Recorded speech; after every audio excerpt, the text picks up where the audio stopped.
Hey, here we go. Taking a look at Hero on the Tech Minute. Had some questions about this. Just are we using it? Are we not? How do we use it? That kind of thing.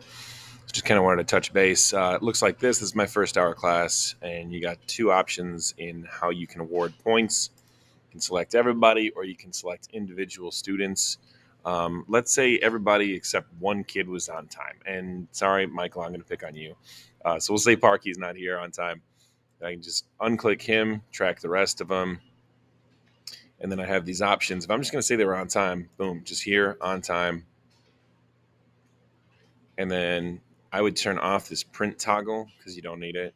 Hit submit. It makes a cute sound. I actually already did my first hour, and Parker was here on time, so I don't want to cause him not to get points. That'll just give points that way.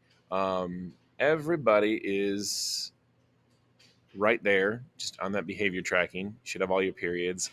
I know we were having some issues with these being up to date. It looks like they are now connected and up to date.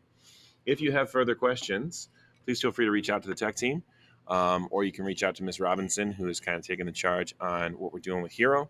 And have a great Friday.